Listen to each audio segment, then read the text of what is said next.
Nah, berarti ini kan bentuk tunggalnya adalah 2 cos X minus alfa kemudian ditambah dengan 3. Nah, hati-hati ketika ada bentuk pecahan seperti ini karena kita itu harus mencoba juga kemungkinan cos X ini dia bernilai 0 gitu ya.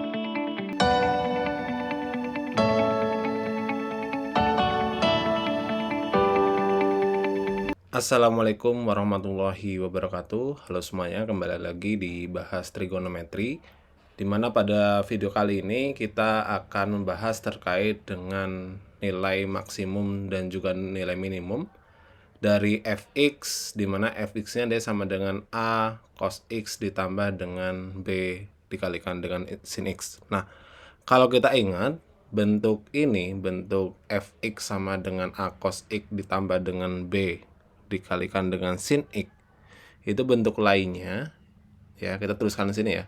Bentuk lainnya dia adalah fx sama dengan r dikalikan dengan cosinus x min alpha ya.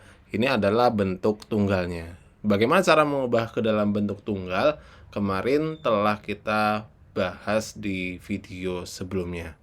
Nah, sekarang kita akan fokus kepada bagaimana cara menentukan nilai maksimum dan juga nilai minimum.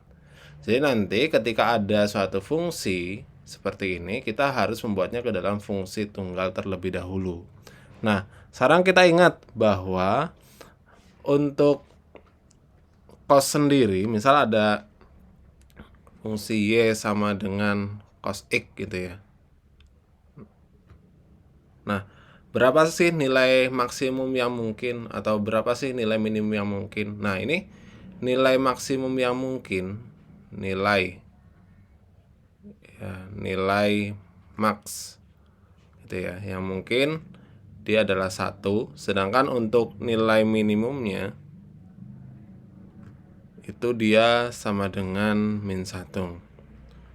Nah, kapan hal ini terjadi? Yaitu ketika nilai x-nya dia sama dengan 0, maka nanti y-nya dia sama dengan 1. Tapi ketika x-nya dia sama dengan 180 derajat, maka nilai minimum y-nya ketemunya min 1. Nah, maka dari itu kita dapat berkesimpulan bahwa nanti karena kita itu harus mengubah bentuk fx sama dengan a cos x ditambah dengan b sin x ini ke dalam bentuk tunggal, maka untuk jika kita memiliki suatu fungsi yaitu fx sama dengan a cos x kemudian ditambah dengan b dikalikan dengan sin x gitu ya, maka nanti kita rubah bentuk ini ke dalam bentuk tunggal terlebih dahulu, di mana untuk x-nya sendiri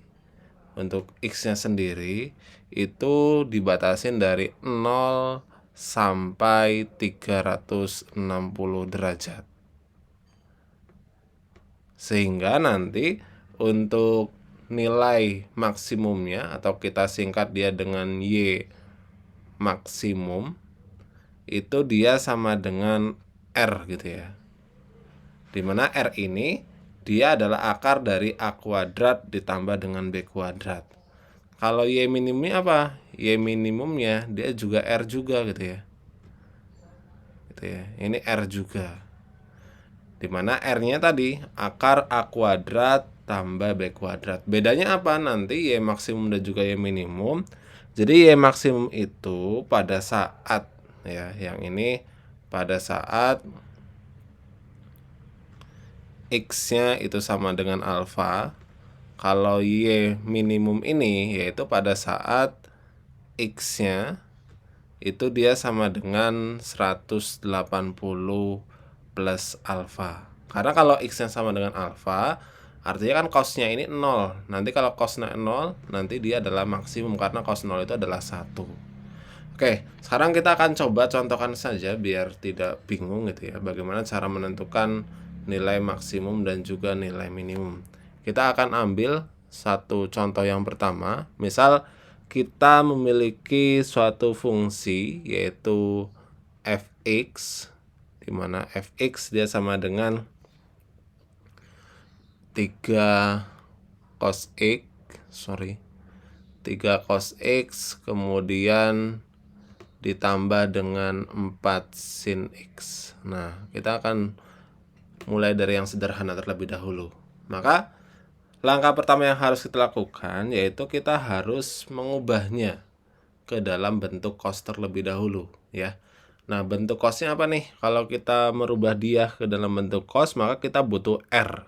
Dimana R itu tadi dia adalah A kuadrat ditambah dengan B kuadrat akar ya. Jadi kita tentukan dulu nilai R-nya. R-nya itu dia sama dengan akar. Ya. Berarti di sini A-nya adalah 3, yaitu 3 kuadrat ditambah dengan B kuadrat. Langsung aja ya ini. Ditambah dengan 4 kuadrat. Dimana 3 kuadrat ditambah 4 kuadrat itu sama dengan akar 25. Dimana akar 25 itu dia sama dengan 5. Nah, sehingga dapat kita simpulkan langsung saja bahwa fx maksimumnya atau nilai maksimumnya di sini dia adalah 5, sedangkan fx minimumnya dia adalah minus 5.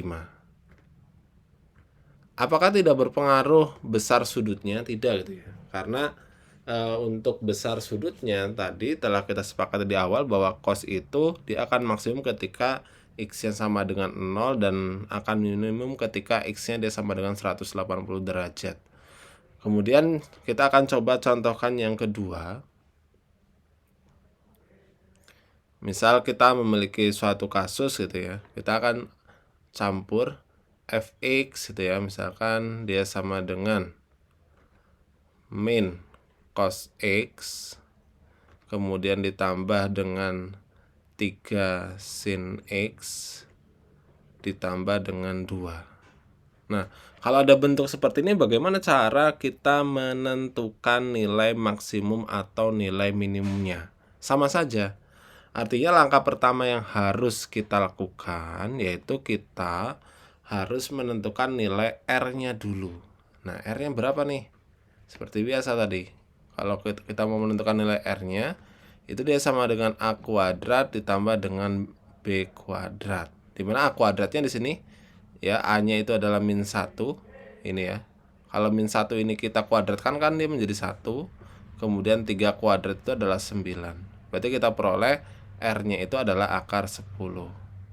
Maka bentuk tunggal dari fungsi ini dapat kita tuliskan dia dalam bentuk fx gitu ya, sama dengan R-nya itu adalah akar 10, kemudian cosinus x min alpha. Kemudian di sini karena ada ditambah dengan 2 ya kita tambahkan dia dengan 2 gitu ya. Nah, kemudian tadi kapan dia itu akan maksimum? Yaitu ketika nilai cosnya ini dia sama dengan 1. Ya udah, apakah kita ubah cosnya ini dengan 1? Maka yang pertama kita peroleh fx sama dengan akar 10 kali 1 plus 2. Sehingga kita peroleh akar 10 plus 2. Atau bisa juga 2 ditambah dengan akar 10. Kemudian yang kedua, fx nilai cosnya bisa juga min 1 gitu ya. Yaitu akar 10 dikalikan dengan min 1.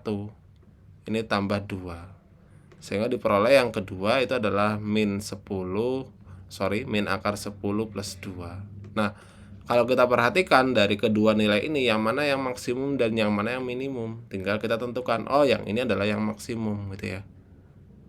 Dan yang ini adalah yang minimum.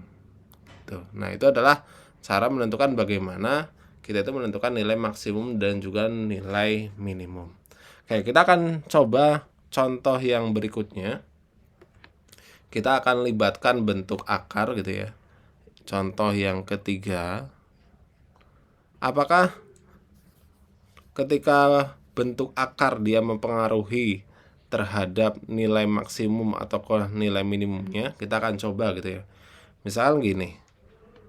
ada fx gitu ya, itu sama dengan, kita campur juga dengan pecahan, 12 kemudian dibagi dengan gitu ya, kita per kan, ini kita bagi dengan misalkan cos x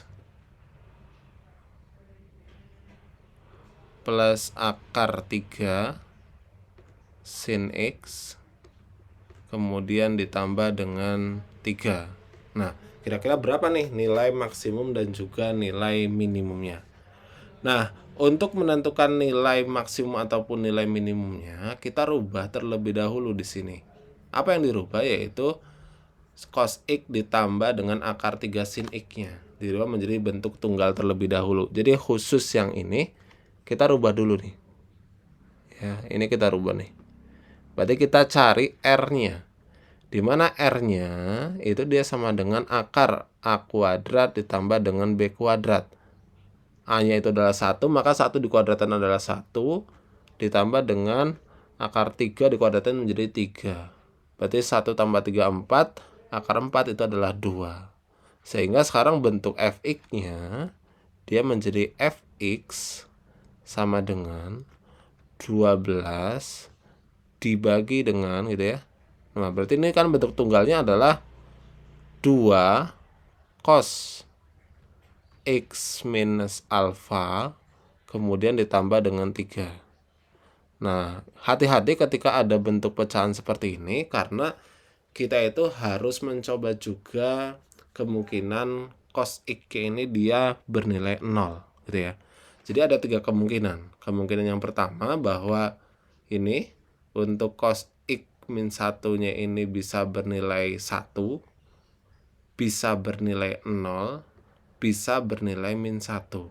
Nah, kira-kira dari ketiga nilai ini, manakah nilai yang terbesar atau manakah yang merupakan nilai terkecilnya? Oke, kita coba satu-satu. Yang pertama, kalau misalkan cos x min alfanya adalah 1, maka diperoleh nilai fx-nya. Dia kan sama dengan 12 per 5. 12 per 5. Ini kalau 1. Kemudian kalau misalkan cos x min alfanya adalah 0, maka kita peroleh nilainya, nilai fx-nya, dia sama dengan 12 per 3. Terus yang terakhir, yaitu ketika fx-nya dia sama dengan min 1, ya, maka diperoleh, ini cos x-nya min 1, maka diperoleh untuk fx-nya dia adalah 12 dibagi dengan, berarti kan min 2 tambah 3, berarti 12 dibagi dengan 1. Nah, kalau kita perhatikan yang mana nilai yang terbesar? Nilai yang terbesar adalah ya pastinya 12 per 1, maka ini adalah nilai maksimum. Sedangkan yang mana nilai terkecil? Ini ya, 12 per 5, maka ini adalah nilai minimum. Jadi tidak selalu nilai maksimum itu ketika nilai dari cos x min alfanya dia sama dengan 1.